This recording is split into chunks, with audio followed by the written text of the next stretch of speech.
আসসালামু আলাইকুম রহমতুল্লাহ। আশা করি সবাই খুব খুব খুব ভালো আছেন। আমি খুব ভালো আছি। ট্যুর শেষ করে কয়েকদিন আগে চলে আসছি টাঙ্গুয়ার হাওর নীলাদ্রি লেকের ট্যুর। যারা ট্যুরটা দেখতে চান আই বাটনের লিঙ্ক দিচ্ছি, দেখে নিতে পারেন, অথবা ডেসক্রিপশনে লিঙ্ক থাকবে।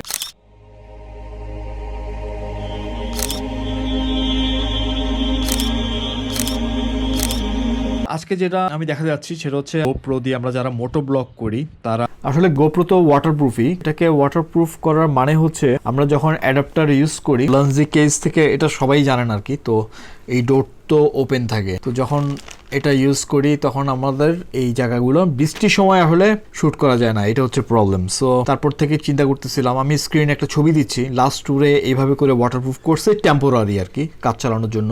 কারণ আসলে এক্সট্রিম রাইড বলতে এই যে ঝড় তুফান বৃষ্টিতে রাইডের সময় যদি মানে কথা না বলা যায়, তার মানে ঠিক মতো ওই ফিলিংসটা মানে ওই রিয়েলি এটা আসে না।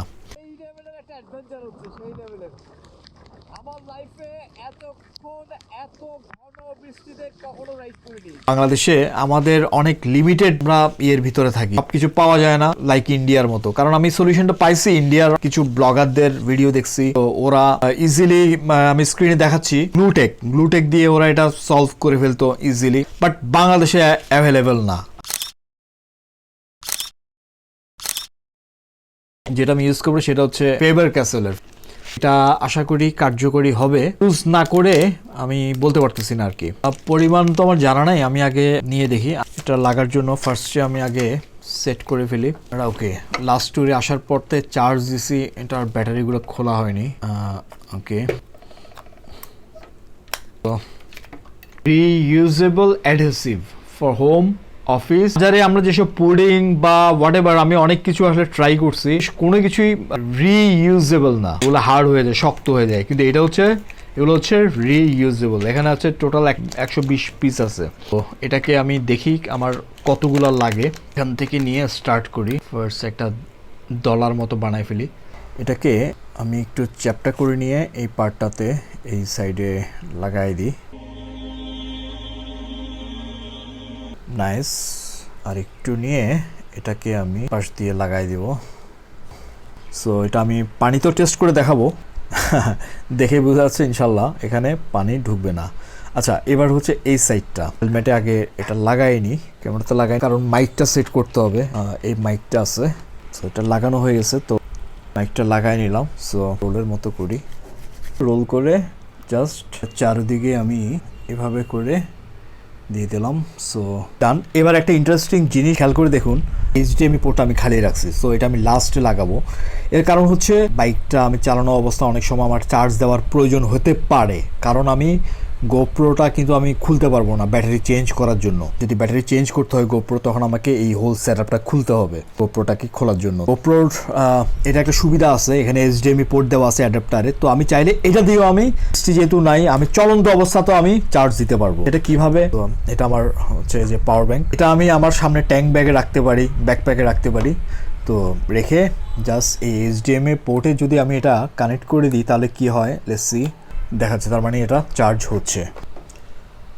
এটা ল্যাপটপের সাথে কানেক্ট করে এটাও তো দেখতে পারি, if you look at that, এই যে রেড সাইনটা, তার মানে চার্জ এটা হচ্ছে। তো এবার আমি লাস্ট জায়গাটা আমি ওয়াটারপ্রুফ করে ফেলি এইচডিএমআই পোর্টটাকে। মনে হচ্ছে কমপ্লিকেটেড, আসলে কিন্তু মোটেও কমপ্লিকেটেড না, ইটস ভেরি ইজি। তো এটা আমি লাস্টে লাগাচ্ছি, কারণ আমার যাতে খুলতে সবচেয়ে আগে খোলা যায় আর কি, মানে সবচেয়ে ইজিলি খোলা যায়। জাস্ট এটা গুলো লাগাই দিব, কিন্তু এটা আবার ভিতরে ঢোকার একটু চান্স আছে। তো সেক্ষেত্রে সবাই যেটা করবেন যে এখানে হালকা কোনো একটা প্লাস্টিক দিয়ে তারপর গামটা দিবেন। আর একটু বেটার একটা সলিউশন আছে, বাজারে এই ধরনের ডাবল টেপ পাওয়া যায় দোনো সাইডে। তো এটা একটু কেটে, মানে উভয় সাইডে এটা গাম আছে, ওইটা একটু কেটে ওইটা আমি দিয়ে দেবো আর কি। সো দোনোটা সাইডে গাম, তো নিচের সাইডটা খুলে এই যে এখানে আঠা তো এটা লেগে যাবে। লাগানো হয়ে গেছে, কিন্তু এটাকে আমি আরো একটু গাম দিয়ে দিব যাতে এটা 100% ওয়াটারপ্রুফ অবস্থায় থাকে। সো আর একটু গাম নিয়ে নিই। কফি নিয়ে শেষ প্যারেকটা ঠুকি দিলাম, এই যে এদিক দিয়ে এটাও লাগাই দিলাম। যদি এখন আমার চার্জ দেওয়ার প্রয়োজন হয়, তখন আমি জাস্ট এই যে লুক এট দ্যাট, এটা আমি টান দিয়ে এভাবে করে ইজিলি খুলে ফেলতে পারবো, এই সাইডটা আবার লাগাই দিতে পারবো, ভেরি ইজি। হোল সেটআপটা আমি গতকাল রাত্রে একবার আমি করছি, কিন্তু ফিনিশিংটা ভালো হয়নি। এখন যে আবার করছি এটা, এখন মোটামুটি আমি স্যাটিসফাইড। এই যে আমি দুইটা আলাদা করছি, গতকাল রাতে কিন্তু একসাথেই ছিল। তারপরে এই সাইডটা দেখাই, এই দিকেরটাও আমি এখন স্যাটিসফাইড আর কি, যে এখন এটা ভালোভাবে হয়েছে গতকালের চেয়ে আর কি। So it's done. Let me show you যে এটা কি আসলেই ওয়াটারপ্রুফ হয়েছে কিনা। Okay, let's check it out.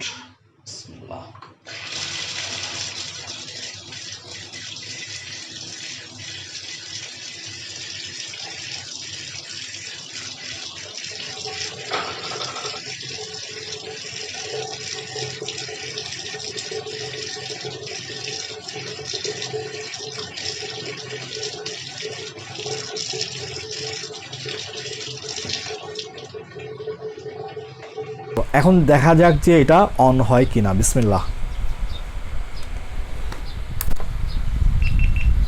O awesome. So দেখা যাচ্ছে এটা ভিডিও হচ্ছে। আমি এটা একটু পড়ে তারপরে সাউন্ড টেস্টটা চেক করি। Hello hello, GoPro test. তো আশা করি সাউন্ড কোয়ালিটি এটা ভালোই হয়েছে, ভালোই আসতেছে। তো ভালোই আসার কথা আর কি। কেউ সবাই, আমার লাস্ট ট্যুর ছিল টাঙ্গুয়ার হাওরে। তো ওইখানে গিয়ে টাঙ্গুয়ার হাওরের গভীর রাতে প্রচণ্ড ঝড় বৃষ্টির ভিতরে পড়ি। তো উপরে আই বাটনে আমি লিঙ্ক দিয়ে দিচ্ছি, আপনারা চাইলে ওই ট্যুরটা দেখতে পারেন। খুবই অ্যাডভেঞ্চারাস ছিল আর কি।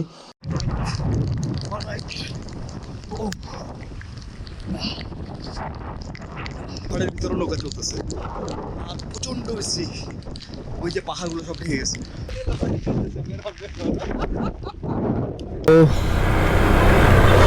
বাড়ি দিচ্ছ কেন? সবাই কমেন্ট করে জানাবেন, আপনাদের জন্য কষ্ট করে ভিডিওটা বানাইছি। কারো যদি কোনো প্রবলেম হয়, কেউ যদি কিছু জানতে চান, প্লিজ কমেন্ট ডাউন বেলো, আমি রিপ্লাই দেওয়ার চেষ্টা করবো। Thank you for watching this video. See you in the next video. আস্তা লা ভিস্তা।